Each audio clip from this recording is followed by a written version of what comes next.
Oh my goodness. I'm really excited that we're back. It's going to be great. So without further ado, if you're interested in Dungeon Crawl Classics, please hit like, please subscribe, smash the everything buttons, and let's get into it. So with Devious Dungeons, Foreboding Forest, and the Coolest Cats, this is Natural Play of Dungeon Crawl Classics. My name's Phil, and welcome to The Dark Orb.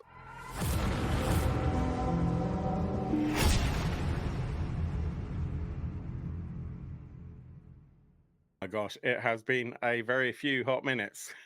How are we all doing? Indeed. Yeah. How you going?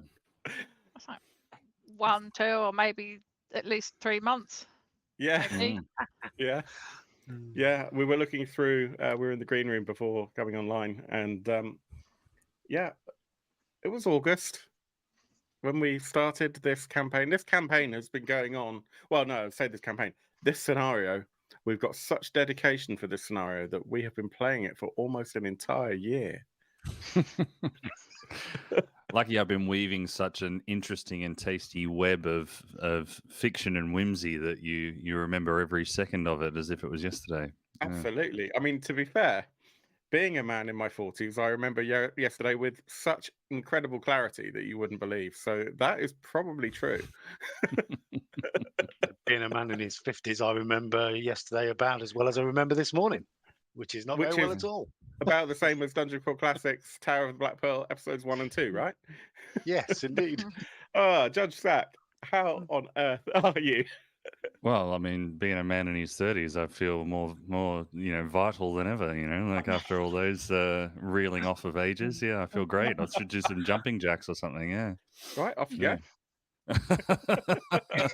One. Well, two. I mean, I would. You know what they look like. You know what they look like. Yeah. Well, the last thing you want to do is show the rest of us upright. So that is something to be concerned about. Yeah, exactly. Other Phil, it has been a really long time. It's been weeks. Indeed. How on earth are you, my friend? I'm very good, thank you. I'm really delighted to be back, actually. I think this is going to be a fantastic session today. I think so as well. I'm looking forward to rolling all those multi-sided dice. Absolutely. And I mean, in this time, there have been quite a few Kickstarters, and I'm sure that many of us have got even more dice. Someone who I know has at least one set of dice is Erin. Erin, how are you? Hello, I'm all right. Good. And after you guys have all revealed your ages, I'm sorry, but a lady never reveals her age. How much do you weigh then?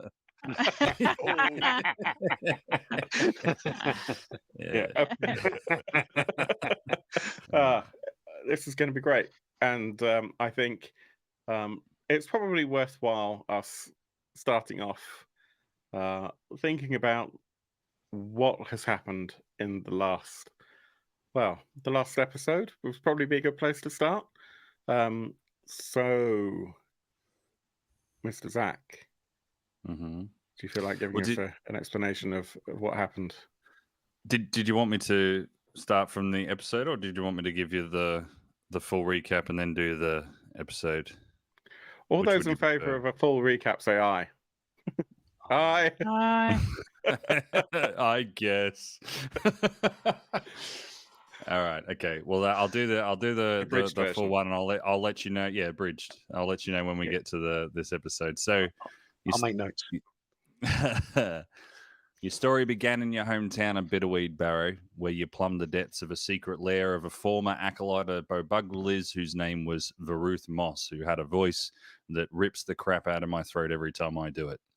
Varuth, now repentant for having defected from Bobugliz, was looking forward to traveling back to his home plane to beseech forgiveness for him having defected from Bobugliz. But unfortunately, earlier in the adventure, one Yale heroically slew the mirror portal that would be Varuth's only way back home. After escaping what was now a giant crevasse in the middle of Bitterweed Barrow, which within months became a tourist attraction, Varuth came to all of you with an offer for a task which you found it hard to refuse given the situation you had put him in. You traveled to the Cave of Secrets to search for a map to find the magical artifact, the Black Pearl. And it was Varuth's belief that he could use this to travel back to his home plane, the Black Pearl, that is. You managed to extract this map, meeting a helpful set of eyes along the way, which turned out to be a man named Bruce, but of course his name is spelled Keith. Don't ask. That's our level 0, which our audience can still control. Is an elven sage with 17 points of luck, which the audience can feel free to increase or decrease the rolls of the players as we play tonight. So feel free to just put inside of stars into the chat. Let us know what Bruce is intending to do, and we can fold that into the rich role play that we have tonight. When you retrieved the map, you learned that the Black Pearl is apparently stored in the former sanctum of the great evil wizard Cesric Khan, and you were able to determine that you might not be the only people chasing the Pearl, and it appears that the dreaded pirate lord Savage Quen is also after the Pearl, and now we're beginning to get into last time on. So you were told that you needed to hurry across the land, helped along by Bruce's magic spell, Horse Manipulation. And when you arrived, you only had about 10 hours to get into the Tower of the Black Pearl and also out with it before the tower receded back below the waves for the next decade. And so unless you can hold... unless you can hold your breath that long, then you probably want to be out of the tower before, 9 hours now. So far, you've managed to fend off some of Savage Quen's mongrels on the roof of the tower, and once inside, you were in a room with a heap of candles and a magic black tome with names in it, and you found Farg's name, although your characters don't know it just yet, you were able to resurrect the titular Farg of this Farg saga. And he came back to life at the bottom of the Bitterweed Barrow crevasse. You did this by relighting the candle of his. You then, I'll be kind, you fought some animated statues. Really, you just kind of pushed them down the stairs a bit. And after that, you found yourself in front of some portals then the portals were surrounded by dragon maws. One of them had pearl eyes. The other one had holders for gems, which with the little claws were painted red. They appeared to be holding, like the claws appeared to be for holding gems, but there were no gems there. You slowly worked out that if you put the pearl eyes in the dragon that originally had the pearl eyes, and you let some blood on the sigil that is below the portal, then the portal was activated, and you were able to step through, which you did. You stepped through, and the last thing you heard was, "What? Who's this then? Get them, lads!" And you can all roll initiative. Here we go. Let's do it. I guess, is there any questions? Yeah, how do I roll initiative again? D20. What if Highest wins? It's always trying to work out who I've got. Oh. I suppose you got groups as well. I mean, for anyone watching who hasn't played DCC before, we play with multiple characters at once. You roll the D20 and you add your highest initiative, and that's your group's turn. That reminds me, I should probably rename myself. Not like me personally, but I mean, it couldn't hurt.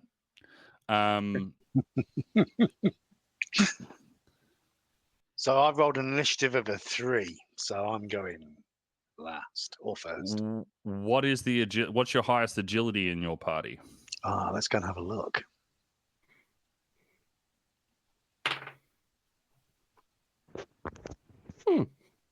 did it right for once. This would be your agility. I've got a 13, so I've got a +1. Oh, I've got a 15 +1 modifier. Okay. I'll tell you what. I'm gonna let you go first. My guys also rolled a 3, but you can go first. I'll be kind. I can kill you later.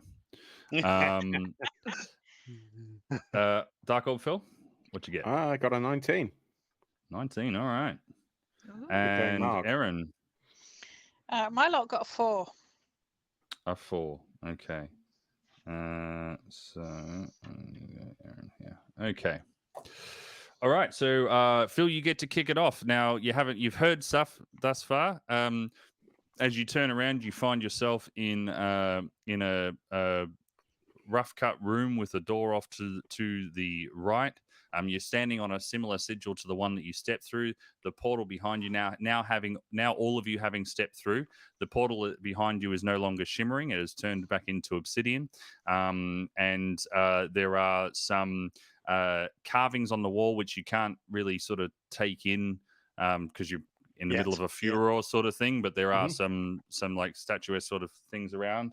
And there is also some stairs at the far end of the room going down into a rough-hewn tunnel. The shouts, you now sort of like shake off the haze of having walked through the portal. You can see there are 5 pirates in this room, along with you, and they don't appear to be arms outstretched for a hug.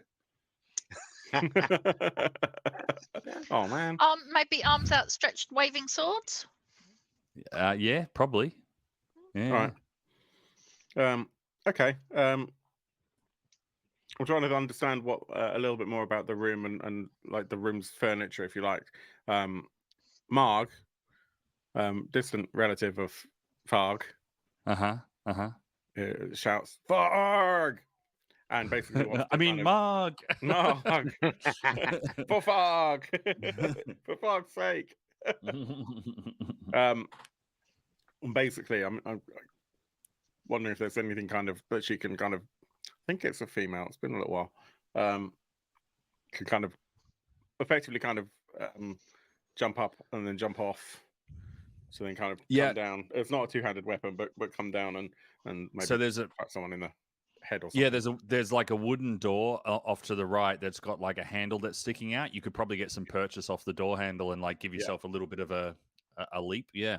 Yeah. So I think actually what she's going to try and do is if one of these guys has a sword arm out, like kind of like that, maybe just try and smash the club down. Yeah, like cool. That's way cool. I love it. Is this a Mighty Deed of Arms?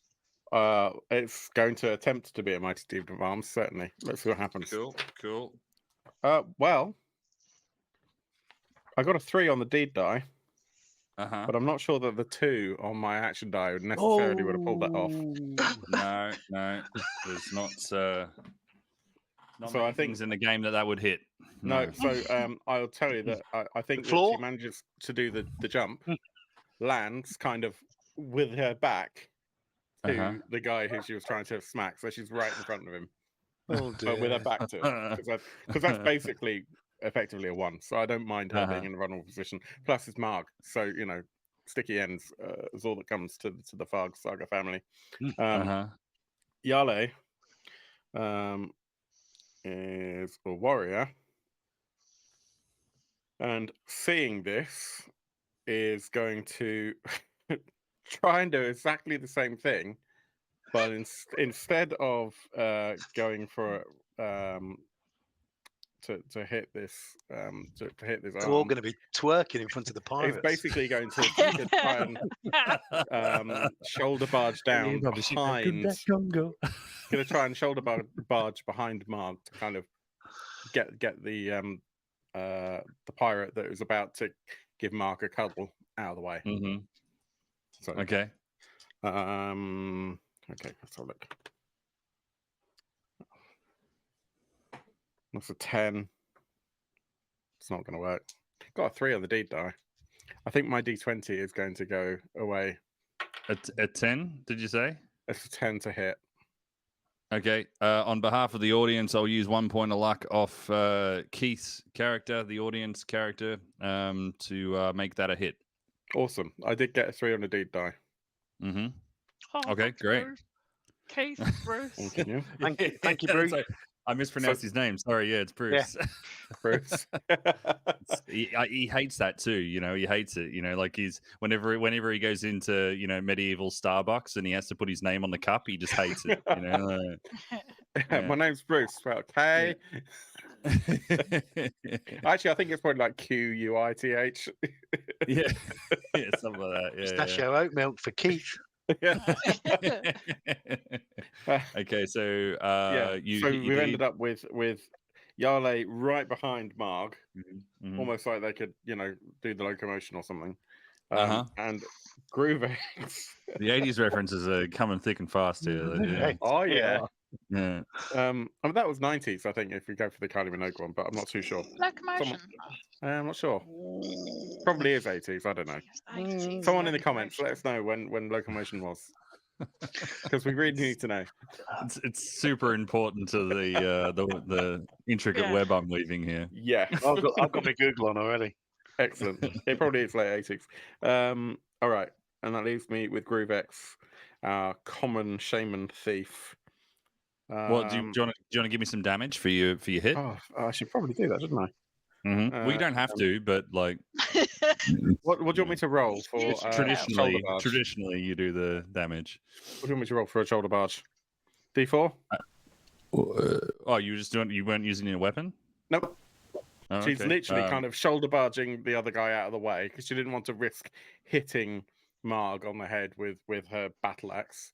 So she's basically you kind use of your shoulder deep die barge for out a of the way. modifier, all right? Yes. Yeah. All right. You've already killed it then. So okay. she goes and shoulder barges in the chest, and it kind of gets up underneath into the sternum, and the pirate goes flying backwards, hits his head on the wall, and it is fatal. This is how you do it. These rather fragile pirates. Not oh no, I'll other Phil. It's not oh no, he's a bad guy. What a way to go! What a way to go! I know. Just as an update, then. So, Locomotion, 1962 for Little Eva, 1987 for Kylie Minogue. Wow, 87. I have such clarity about that song.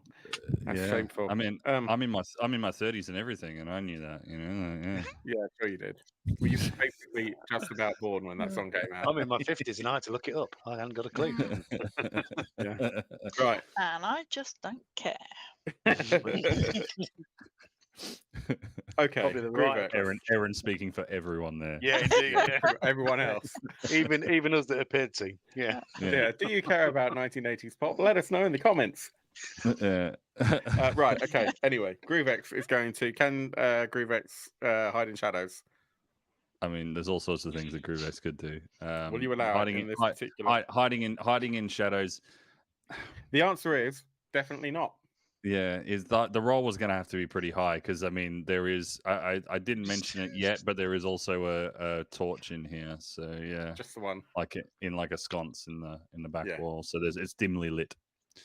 Well, I don't think that the 6 that I rolled is necessarily going to cut it. So bye to 50-20.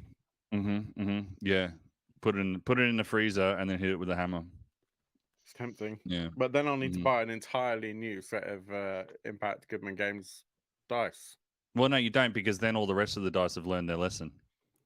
True. They won't roll, but you got to do it in front of all the rest of the dice. Yeah, absolutely. So I have to put all the dice in the freezer. We'll discuss the finer points of that in a moment. For right now, Erin, it's your turn.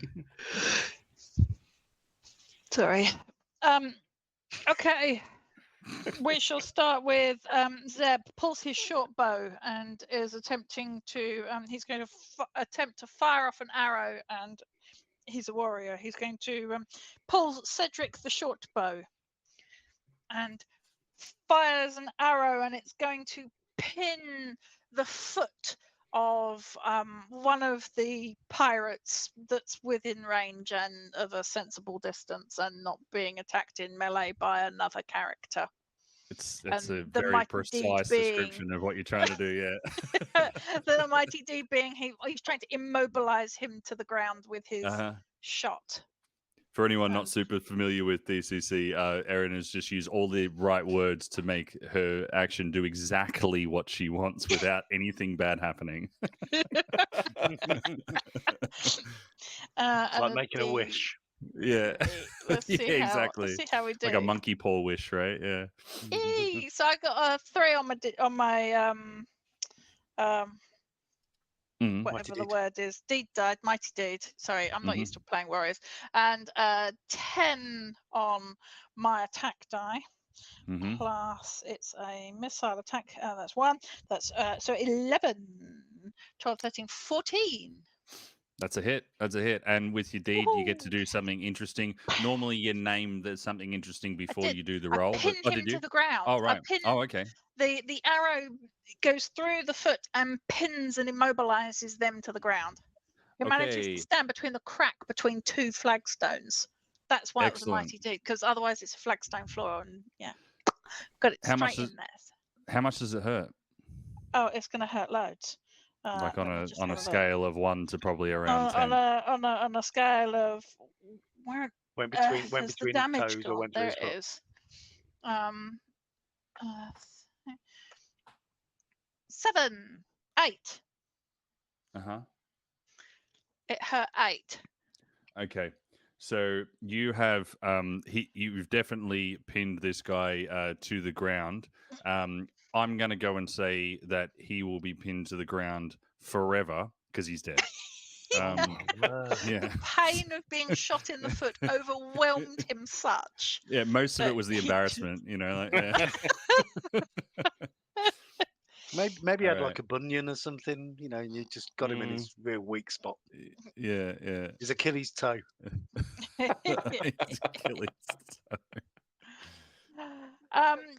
Jem is going to. What's she got on her? She's got a short bow on her as well. She's going to attempt with her short bow to just try and hit something.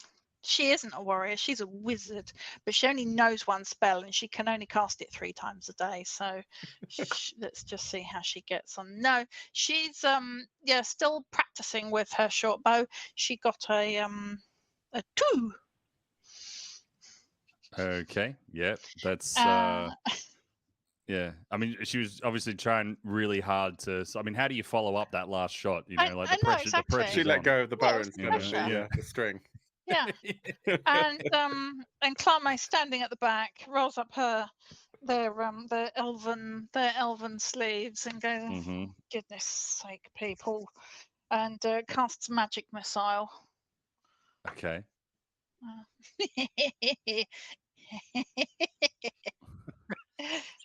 And gets a. Don't hurt me, Aaron. It was a pretty evil. I just want to go home to my wife and kids that I don't really have because I'm a destitute pirate. But you know, if I did, imagine how bad you'd feel for me. Yeah, no, she rolls a 7 in total. I was just doing the maths to see whether or not burning some luck would help, but no. It seems I will have the last laugh. That feels like a massive anticlimax. Thanks. Yeah. If it's that important to you, remember you've also got spell burn. If luck is not good. Yeah, but not at this point. Okay. Not necessary at this point. Cool. You'll take the take the laughter from your comrades. And usually you have to spell burn before you cast a spell. Yeah. I swear this doesn't normally happen, you know, things like that.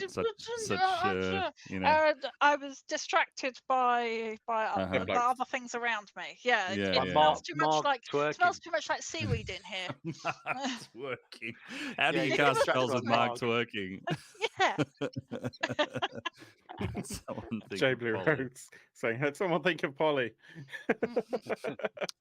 All right, so now we've got other Phil.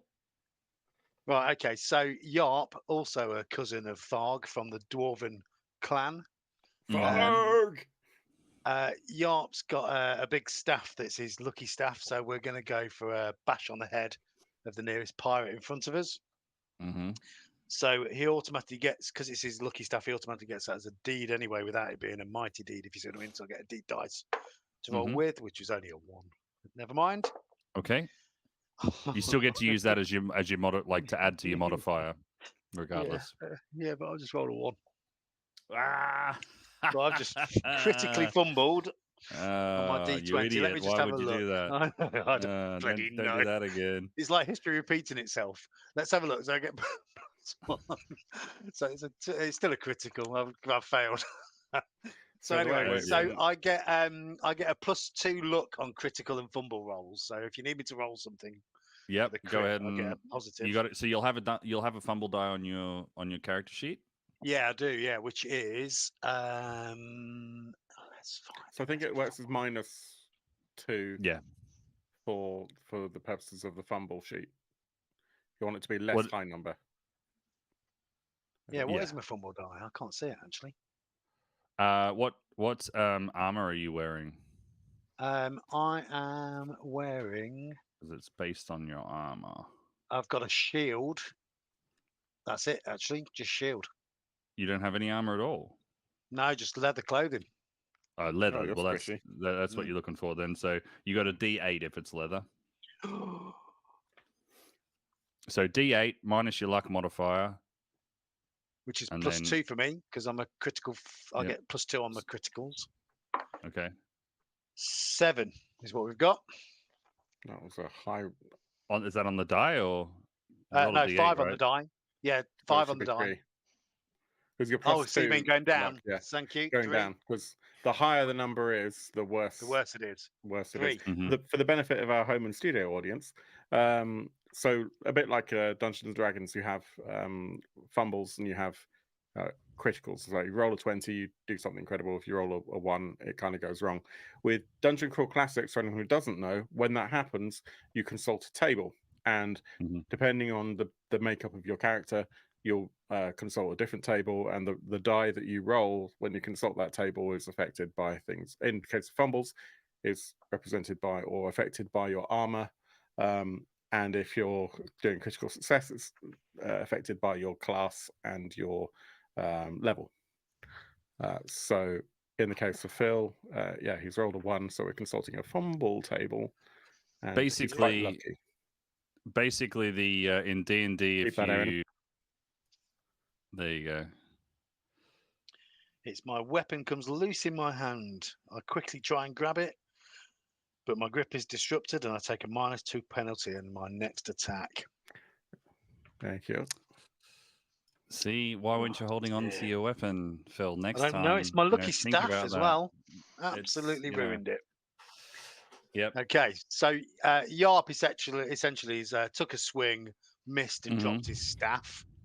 So he's only holding it with one hand and will be on minuses for the next game. So Barbo, however, who is my little halfling, seeing all this chaos around him, so we've got a twerking Marg and Yarp dropping his staff and people dying from arrow wounds to the foot. I think you'll find that Yale and Marg are doing the locomotion, don't forget. The locomotion.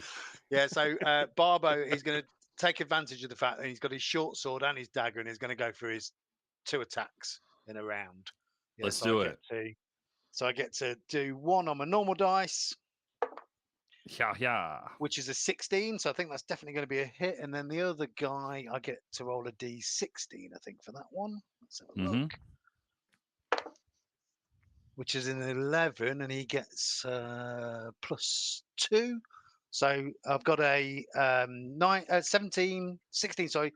So what was that? 17, 18, and a 13 for my 2 hits. Short sword and a dagger. You're doing all sorts of damage. You ain't twerking. Well, I might be afterwards. I might get some work done. Yeah. So we've got a d6 for the short sword. No extra damage on that, I'm afraid. That's a 4. And then the guy then takes a dagger, which is a 4 as well. I feel like doing the Sandman dance. Yeah, I mean, you're getting Neo up in here, like you're doing all sorts of spinning around because you just killed 2 of them. It was a 4 and the other one. What was the other one? Yeah, 4 for the short sword and 4 for the dagger. Yeah. You're spinning around. A leather duster comes out of nowhere and you don it just in mid attack. It's all sorts of stuff is going on right now. There's one dude left, and it's their turn. They haven't. I've got one guy yet. left, which is Brody.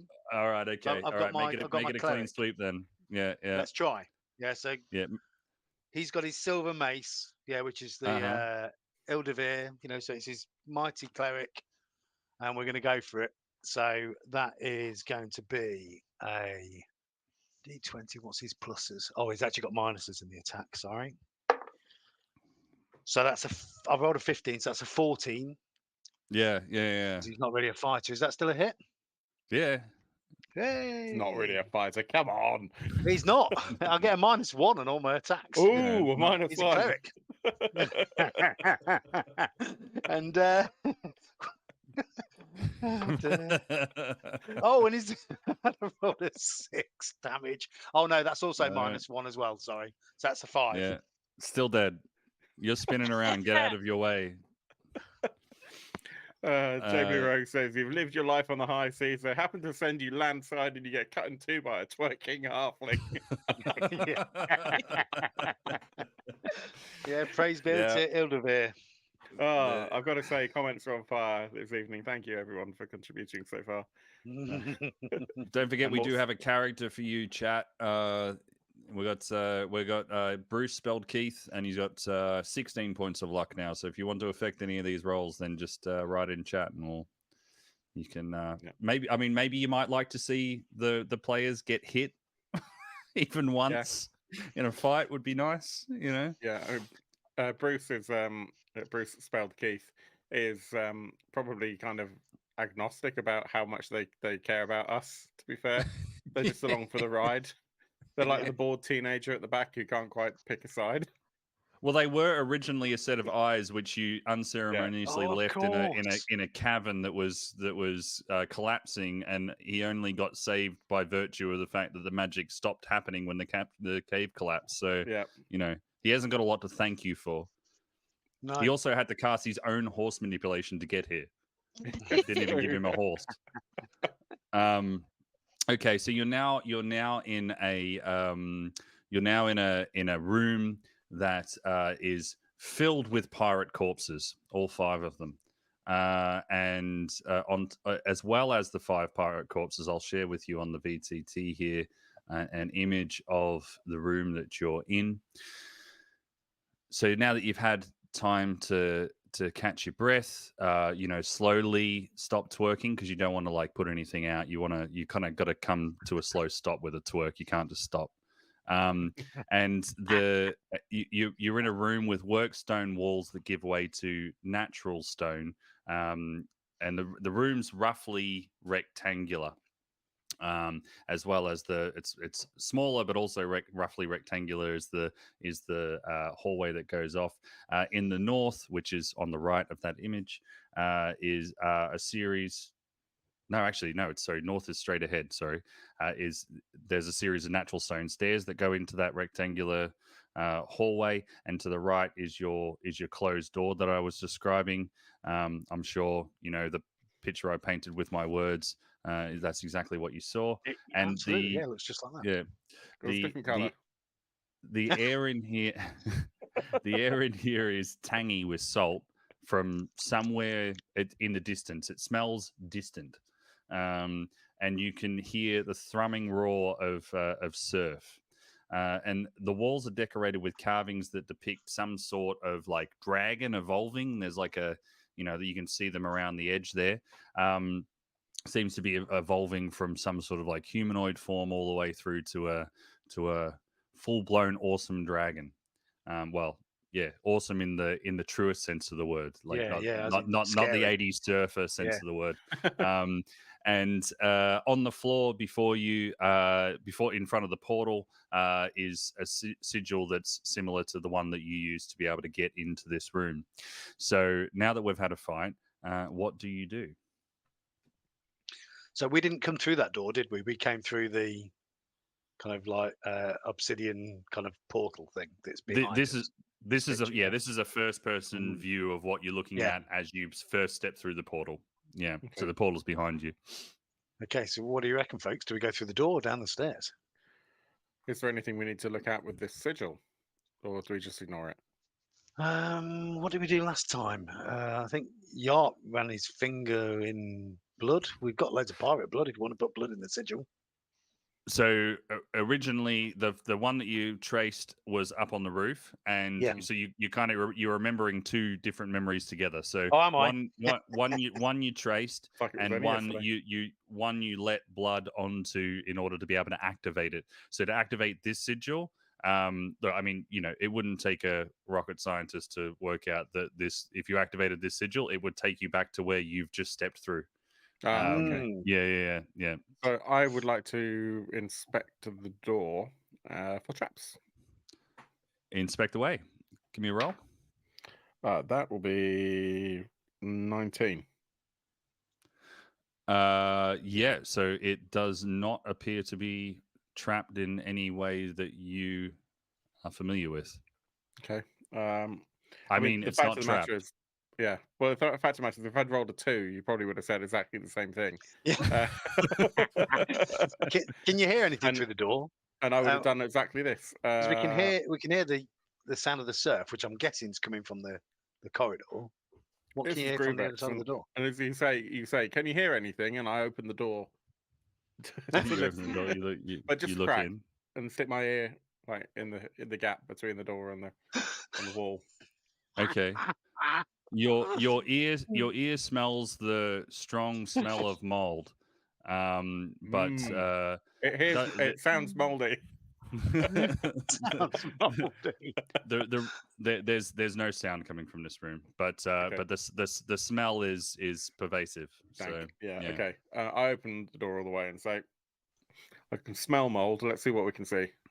Mhm. We can all smell Sure. mold now. Yeah. Okay. We'll Let die. me The end. let me bring you back to the map here, and we'll reveal a few areas. I don't know if I want to go where it's moldy. Okay. I mean, it's going to be a short adventure if you don't go anywhere, though, right? Tower of the Moldy Pearl. Oh no, silly me! Tower of the Black Mold. Boom. Black mold. So, I'm just trying to. There you go. Cool. So it's on the left-hand side of the map. There, things are being revealed. That's the room that you were. That's the room that you've just traveled through. You can see the portal in the south there, and you've just opened up the door into the room on the right there. And yeah, so as I say, opening the door just increases the smell of mold exiting from the room. As you walk in, this is not super well lit in here, but the light from the previous room light sort of gives a sense of the room. There's hooks on the walls that are holding up a rotting crimson robe, and there are several dark open-topped ceremonial looking sort of jars that rest on a rickety shelf along the back wall there, and there's also runes that are carved into every inch of this room. We're talking like the like the Shining with the writing on the walls and stuff, and red rum, that sort of thing. Yeah. And so it's on the walls, it's on the roof, it's on the back of the door. You quickly give it. Oh, hang on, it's on the back of the door and everything. Do we recognize what these carvings are? Yeah, it's crazy. It's definitely crazy. So do you want to make an intelligence check for me? Yes. Jem will attempt to do it. She's our party wizard. 18. Pirates were here. Yeah, 18's enough. Yeah, so you are able to put 2 and 2 together. These are sort of like these are ancient sort of runes, and given the fact that you know this to be a former sanctum of Cesar Khan, you're able to make the logical leap that the runes are linked with Cesar Khan. So yeah.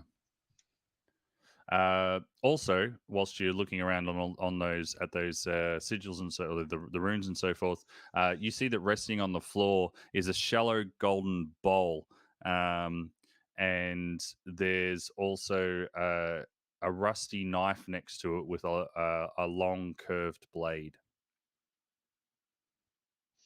Can Jem go and inspect the bowl and the knife?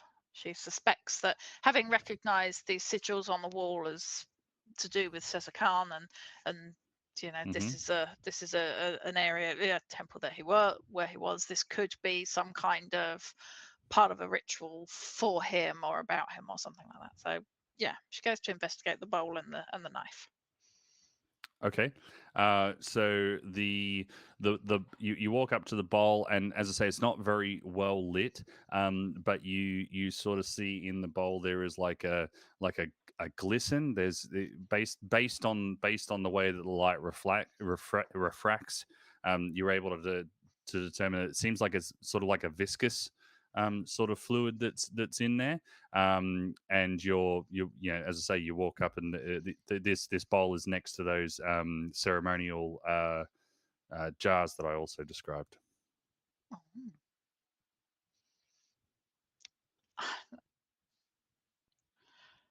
She's going to put her fingers in the bowl in the viscous liquid, It looks sticky. and put her finger in and swirl it. Oh, we've got chunk. Maybe we'll taste it first before we check No, it. don't do it. No. Don't do it. Okay. This is the lady who was eyes. Barbo's going. Are you gonna taste it? Yeah. Okay. All right. Roll under your. I need to do a constitution check, I think. Yeah, no, it's. I'm looking for something. Yeah, like a fort save. Make a fort save for me. Okay. It's gonna be a DC 10. 14. That's grim. Yeah, well, you saved. You taste like it tastes coppery. Ooh, tangy, bit like blood. Yeah. There you Octopus blood. Wow. Hey guys, I think this might be some kind of ritual bowl, and this knife's all rusty, and yeah, blood makes knives rusty like this. Let's have a look in the jars. Oh no! What is wrong with you? Okay. All right. So heaving. You open up the jars. There's as I said, there's offering. Anyone want to chug? Tasty. I'm telling you, Barbo's ever so close to throwing up.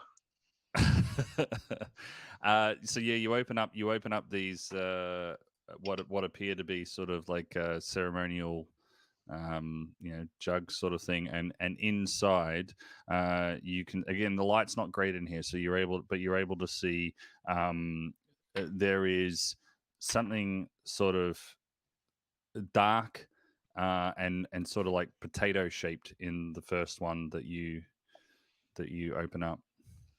Oh guys, look, there's a potato in here. A very dark potato. Don't forget the dark. Maybe it's a red potato. Can we get a hand and then investigate? And Oh see my what God! Right, that's it. potato. I'm Is doing it a check. definitely a potato?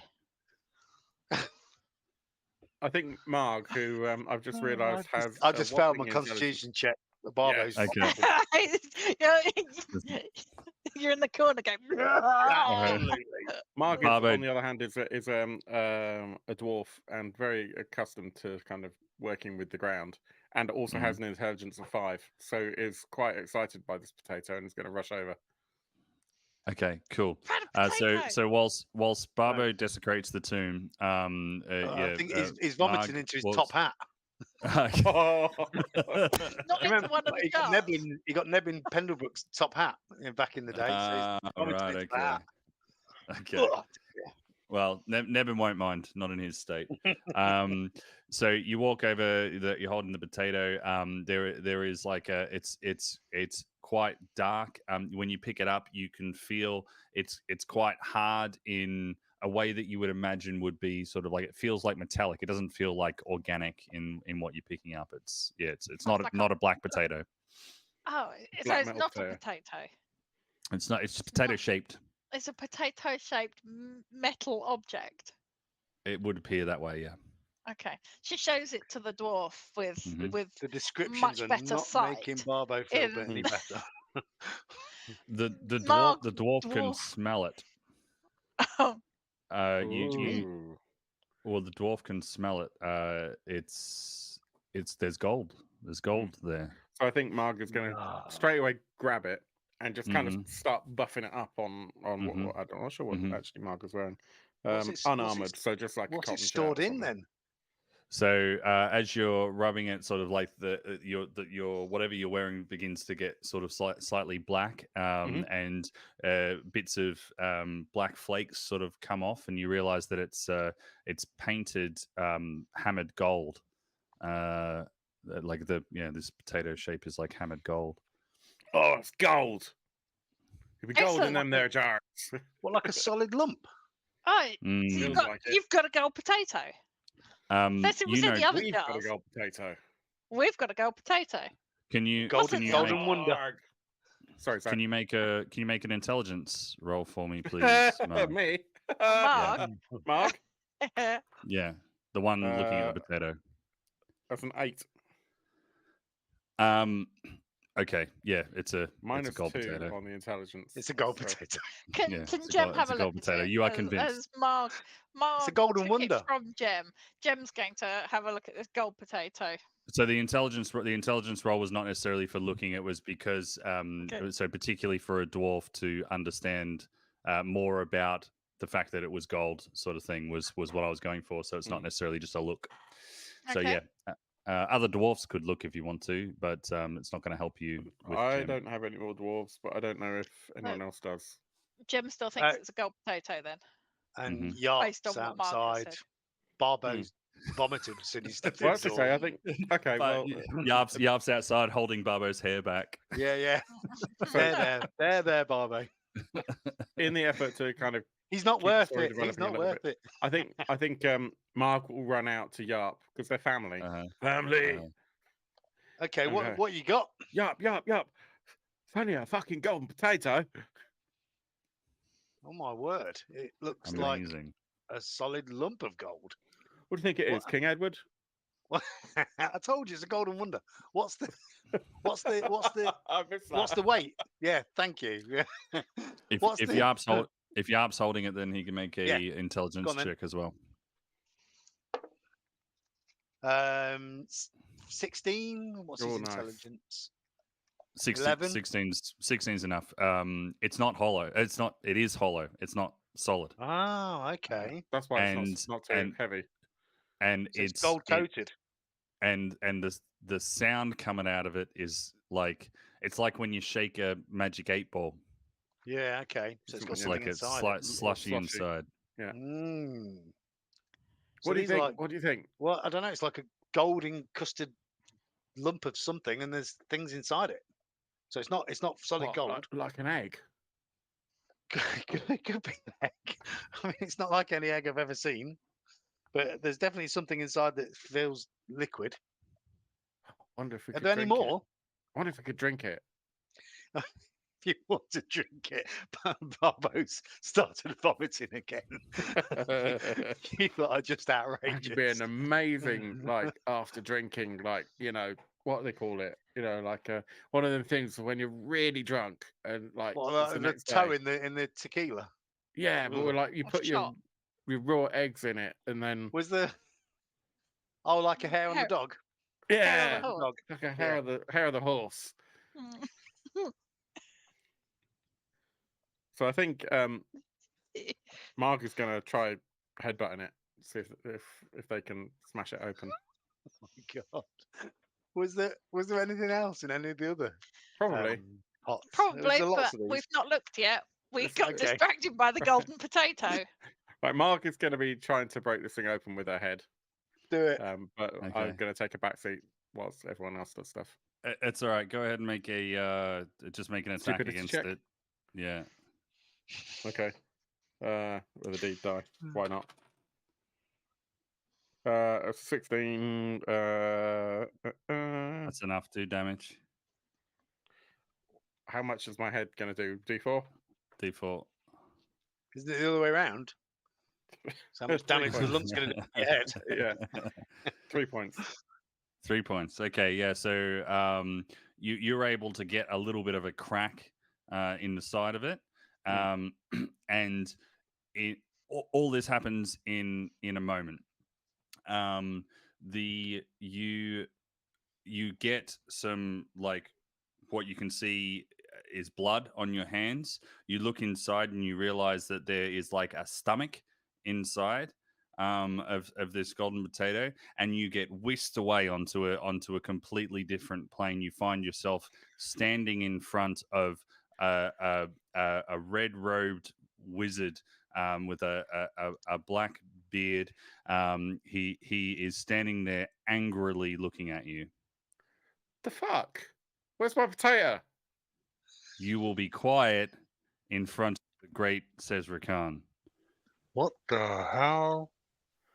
Where's my potato?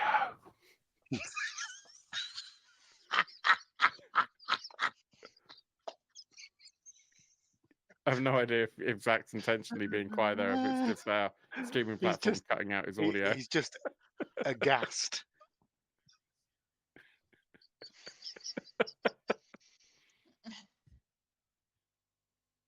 Still can't hear him. Oh no! Have you Have we lost? I can hear you, and I'm speaking. We can hear you now. Yeah, we couldn't hear you. How weird. You couldn't hear me? Okay. No. Where did you lose me? All of the stuff that you just the did. moment after who did the headbutting? Marg. Marg just Cesra Khan just appeared in front of Marg. Yeah, the moment Marg said whispered the same question. That's when we lost. Okay. I think it's our audio solution is trying to like cut out your background audio, including your voice. Okay. Ah, you've gone again. Can you hear me? Yeah. Yes. I knocked my mic. My mic's got a really live television, everyone. Cable. Yeah, sorry. So he says, you will swear fealty to the great Cesra Khan immediately, or suffer the consequences. And Farg at that point just reels off the most horrid line of expletives that you can possibly imagine. Mm-hmm. Like, as far as they're concerned, they're doing exactly what has been asked. Right. Drop to your knees now and pledge your life and allegiance to me, or else you will suffer the consequences. Well, I don't mind doing that, but can I ask a little bit about you? Like, I'm not entirely. I know, like, we've seen you before, but what are you into? You expect I a have bottle of dropped my wine and a knees meal once I asked first? Did you drop to your knees when you did it? Yes. Okay. All right. Okay. Those are not the words that I was searching for. You have one final chance. The next words out of your mouth had better be, I swear my life and my soul to you, great Cesra Khan, or you will suffer the consequences. Marg's not that clever, and so she does go, I pledge my life and soul to you, the great Cesra Khan. Okay.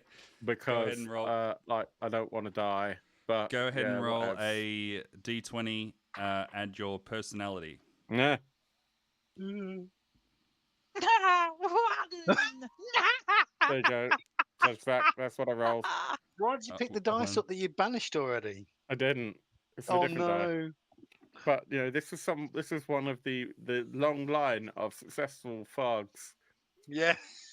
Yeah, another part of the Arg family. Okay. You Arg have... with like G's and H's at the end. But with my personality modifier, that's also a 1. Okay. You have not sworn fealty to the satisfaction of the great Cesra Khan. You didn't tell me that I needed to put like sincerity and inflection in there. You just told me to say the words. Like, what's in it for me? I'm narrating the role, of course. I'm not criticizing your role play here. But do you know what? With a 1, you don't even get the pox that you would normally get. You get whisked away into a nothingless void for all of eternity. That's it. Marg's gone forever. You were about to get 1d8 agility damage, but as I say, on a 1, on a fealty swear, you're dead. Sorry. I mean, all Mark wanted to know what was in it for them. Back in the room, the golden potato drops to the ground and begins oozing blood on the ground. And Damn. Marg is just gone. Marg headbutts the potato, and then the potato goes through where the head should be, and just and sort of arcs onto the floor. And Marg is nowhere to be seen. What? What the hell?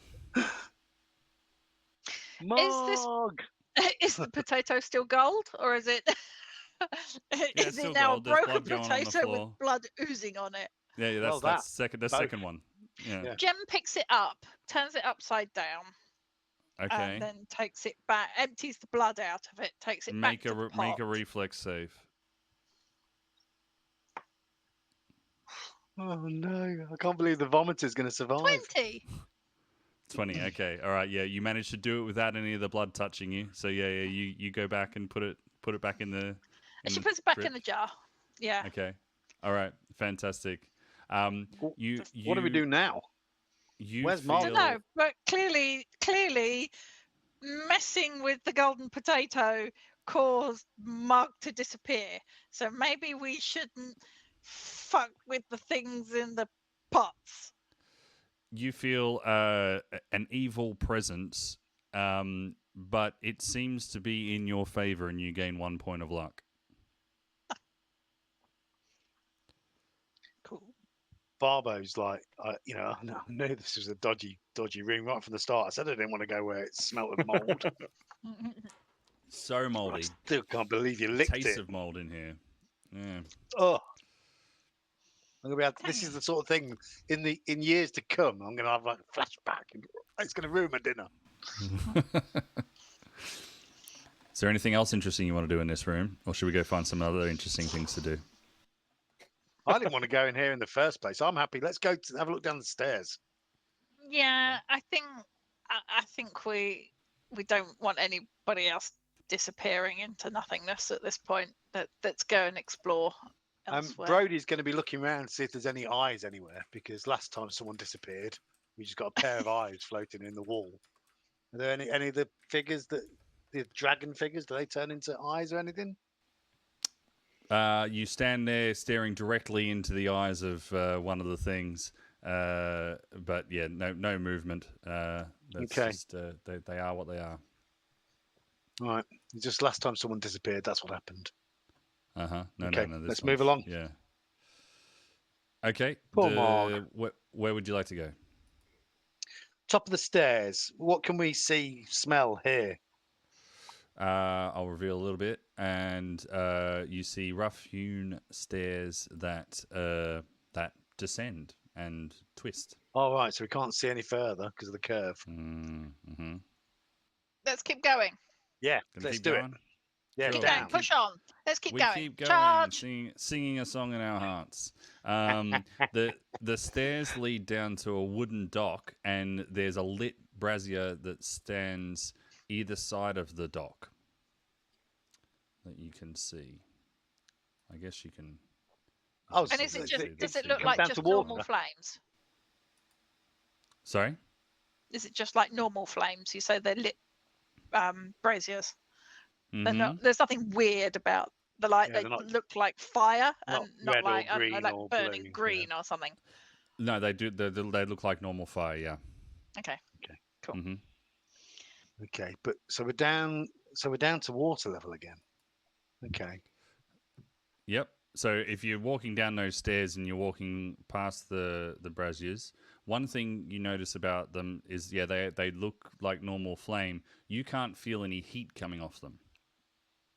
Oh, That's weird. Is the flame at least eternal? oh dear. You're determined to get the 90s in, aren't you? Are we in the 90s now? I'm not sure. Yeah, eternal Yeah, flames. probably. So 1989. Get it right. Yeah. Oh. There's no mysterious girls around here, so you know. Yeah, trying to get close to you. Brody, my cleric's going to go nearer to the flame. Is it the sort of kind of like religious kind of auras that he's seen before, or is it just magical? Just looks like normal flame, but now you're right up close. It's actually the reverse of what you expect. It feels cold. It's radiating cold. Yeah. I might. Let me just have a look. I might. I'm going to get one of my arrows out and put the tip of my arrow. Well, no, sorry, the flight end of my arrow into the flame. Does it burn?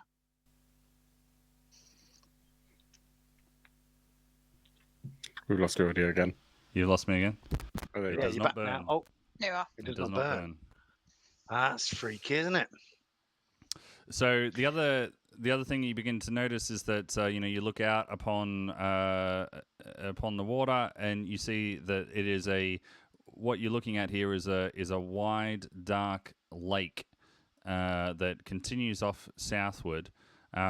And assuming that the party is generally looking around the area, as one of you approaches the edge of the dock, a skiff emerges from the darkness. Again, no mysterious girl on a skiff. It's being poled by a cloaked boatman. And as the boatman draws nearer, you can see that the cloak's hood hides a pale skull with blue flames for eyes. The skiff brushes up against the dock, and the boatman extends a single skeletal hand. We're gonna have And to. says in capital letters, "Get on." Oh, hi, Death. I'm guessing we're gonna have No to concessions.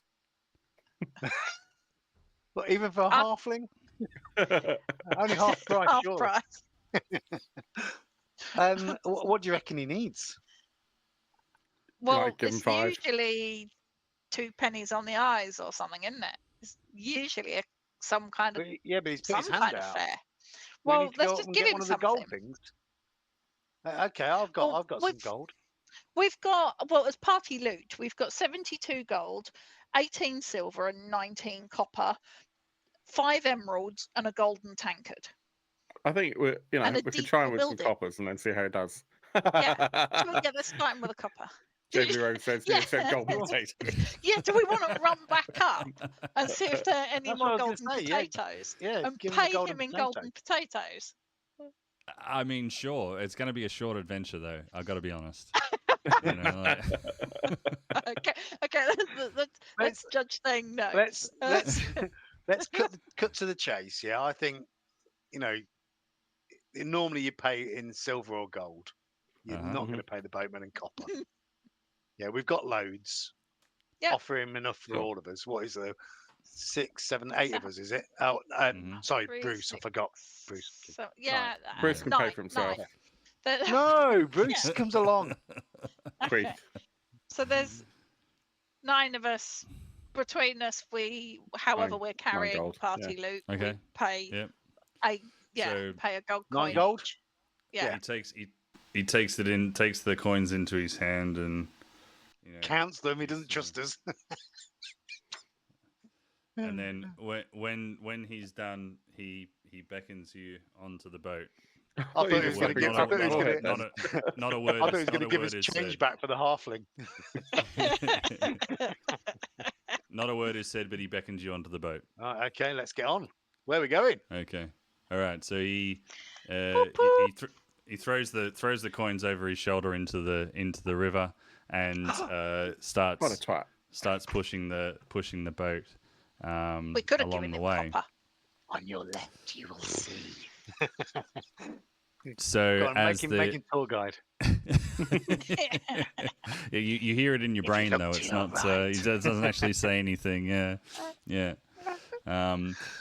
As the lake winds through the darkness, get this, like a serpent. I made that up. As you turn the corner. What a metaphor. You turn the corner. Surely and it's an look up eel in and the water, see- isn't it? Wet snake. Sea snake. All right. Hey, look, it's my first time. All right. So as you turn the corner, you look up and you see high above you, nearly in the shadows, there hangs a decrepit rope bridge connecting the 2 caves at connecting 2 caves at opposite sides of the lake. Entrances. Okay. Yeah. before you even ask, the walls either side are covered in algae, which makes them seem impossible to climb. I wonder if we can climb those. They might be. They're impossible to climb without a positive mental attitude, anyway, right? So that's kind of what you see thus far. It continues on unless just looking at there's all the anything you wanna comments. do. Yeah, we've been- negotiating discounts for twerking. Okay, so we're traveling underneath this. You're Do we going wanna- underneath the bridge. Yeah. Do we want to go up there? Or do we stay on the boat? Is the boat stopped? The No, boat no, it's shows no travelling sign underneath, of isn't it? stopping. But we've There's a paid. I mean, little as far as I'm reference concerned, for we've paid. We'll stay on the boat. Just bear in mind that that's above us, I guess. Yeah. Mhm. For now. You arrive at the end of the lake because the boatman continues on, and it ends in a dock that's rising into a small natural cave, and a brazier stands either side, wreathed in what you expect are probably the same cold flames as you saw previously. Stepping forward from the flickering shadows, you see a garish, albeit finely dressed woman in a sanguine red velvet suit. Oh, God, the adjectives in this are just... And a deep black hat with a red feather coming out of the top. You can see sheathed at her side is a fine rapier with a pommeled shape shaped like a cat's head. And behind the woman step out 6 mongrel-looking humanoids dressed in sailors' tatters, similar to the pirates you saw at the top of the tower. Is this So Savage they Quinn? all step out. Good day. Yeah. Good evening. Good morning. I don't know what time hello. day it is. Hey up. Well, Howdy hello. It seems that we've met fellow treasure hunters. We're just here for the laughs. Spelunking. Yeah. Okay, yeah, I expect you made good with my men upstairs, and that's how you've arrived here. Oh, this is the Savage awesome party time with them. Fantastic. Liars too. I appreciate that. Oh, we had great fun. We're among kin here. Yeah. There's absolutely no way my men would let you pass without a fight. So I expect you can handle yourself, and you have the wit and wile to be able to arrive here in front of me. So I mean that just tells me that it might be worth us becoming temporary allies. Yale just says something like, I just thought it was a trifle unnecessary for you to send completely untrained men to come and have a cuddle with us, to be honest with you. Well, they were partial to dancing in their time, and that did make me wonder about their skill level. All you had to do to impress them was a mere twerk from a far off land, the Nortes, if you will. A twerk from the land down under. Oh no. She says, "Well, you've made it this far. I tell you what. How about we work together from here on out? When we reach the brave words for a party, you lost a member to a golden potato."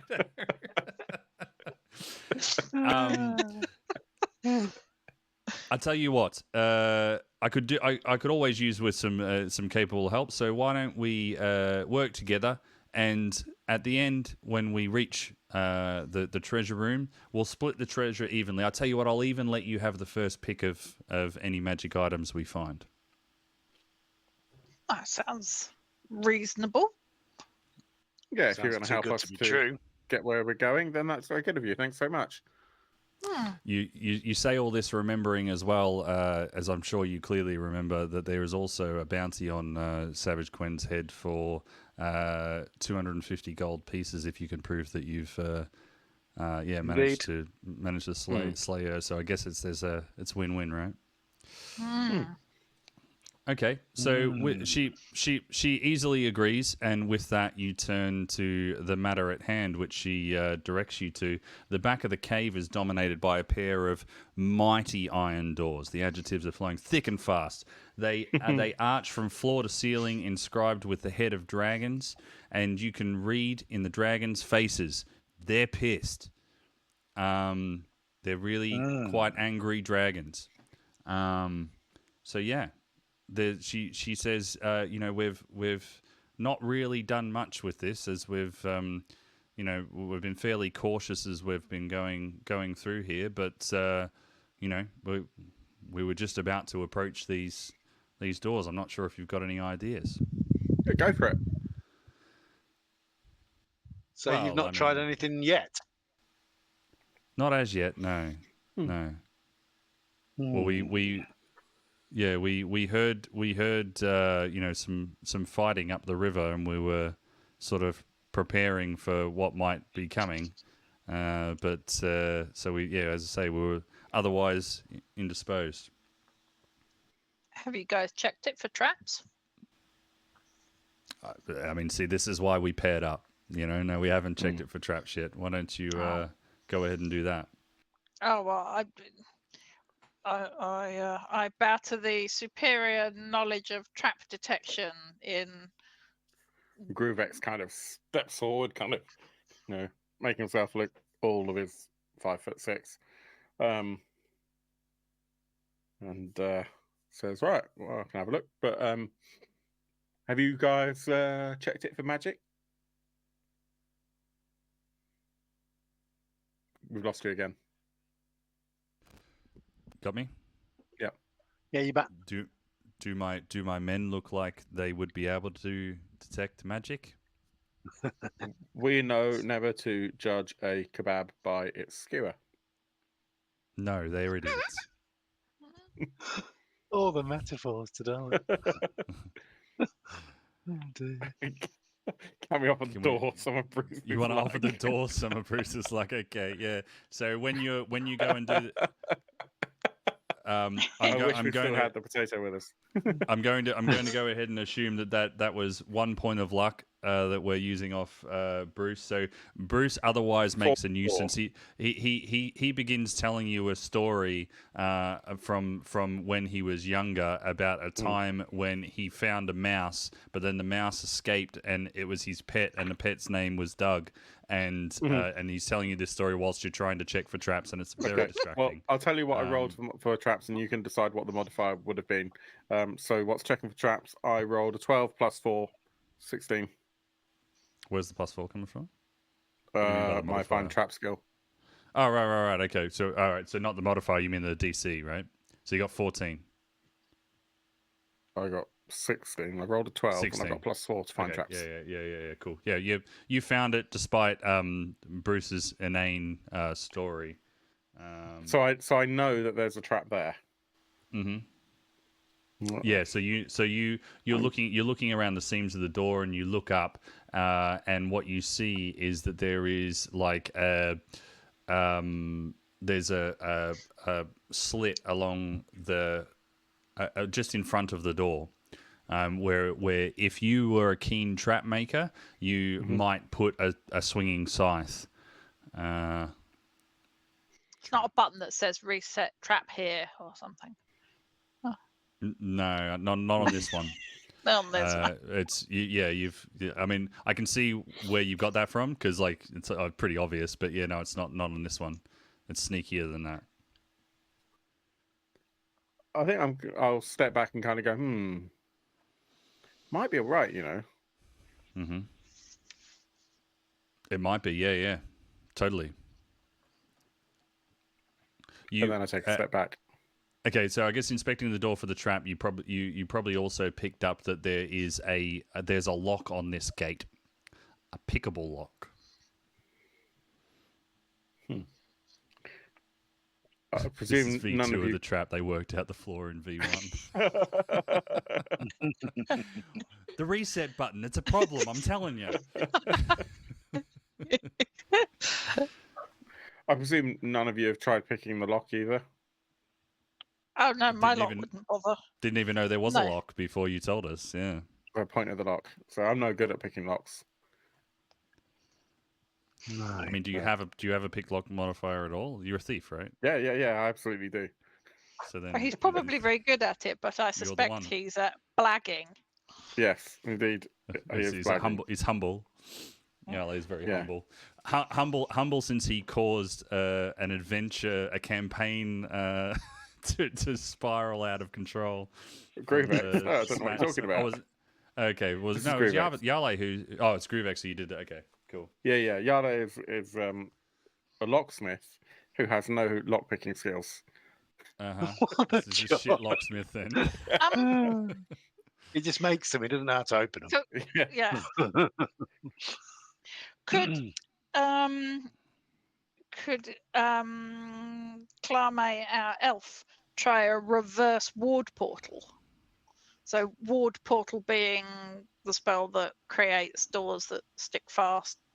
A reverse one being a door that opens. Yeah, that's the craziest thing I've ever heard. Let's do it. That really is crazy. While that's happening, I think Brody, my cleric's going to try and second sight and try and see what the future might be for all of this as well. So we can. Yeah. So let me just have a look. So Yeah. I've rolled a 12. Throw all sorts I've of got magic at this mundane test. Let's do plus it. 1. Yeah. Well, why not? Yeah. Let's try it all out. And it's 13. So for one round, I get to glimpse the future. Okay. But that's it. It will be most effective for significant actions. Okay. All right. So what? As I, as a human being in the real world, don't actually know what the future holds. I'll let you Indeed. know before something bad happens. I get a +4 essentially bonus to rolls if I need to. Okay. Cool. Okay, Cool. let's go for it. What about Jem? It was Clarme the elf, and so Clarme. she got a 17, which would usually be a portal is held in place for 2d6 times 10 hours, so 30 minutes, not hours, 30 minutes. It cannot be opened by mortal means, though a knock spell or powerful magical creature could open it. So I would suggest a reverse of that could possibly be something like the door Open the opens door and for stays half an open hour. for 30 minutes. Yep. So no human means can close it, but magical means could. That is, Yes. is what it sounds Yep. like. Yeah. Okay. Yep. Cool. Although if Cool. it's in reverse, it would be the other way around. So magical means can't, but any human could. So we get through. Somebody shuts the door and like shit. Damn it! That's All you fucked needed to that do up. was not close the door. It's the one And then- thing you did. As Okay. Clarme does that and then turns around to kind of face the rest of the room, which I presume she does, and Groovex has stepped back. Groovex kind of gestures up above the doorway to kind of indicate there is definitely something there to Clarme. Okay. Sure. All right. So you're able to see into the future. Yep. So you're able to see a few seconds. It's a few seconds into the future, isn't it? Yeah. Just a few Right. moments. Yeah. So you get visions of the entire party being able to walk unabated through this door. The trap will not fire. Now, I mean, it is kind of significant because it sounds like Groovex is worried about the trap firing. Like you're able to see Hoping that that the the trap will fire. The trap's not going to fire. Evil door will guide us through. Everyone will be yeah. safe. I'll blame it on my god. Let's do it. Let's All head right, through this cool. door. All right, so you walk in and the walls of this room. I can go ahead and reveal this on the map now. The walls of this room are strangely discolored, as if by like high water marks. Okay. The bones and the bones of many skeletons lie littered about the room, but the way that they are littered about, they're littered with like little or no sense to their placement. They're all over the place. you certainly don't have any like full skeletons sort of laying around. The lining of the ceiling and the floor, I should say that the other way around. The ceiling and the floor are lined with dozens of fist-size holes. And at the far end of the room, you can see some stairs that lead up and out of the room. That's what you got. Fist-sized ones. Well, we opened the door for you. Off you go.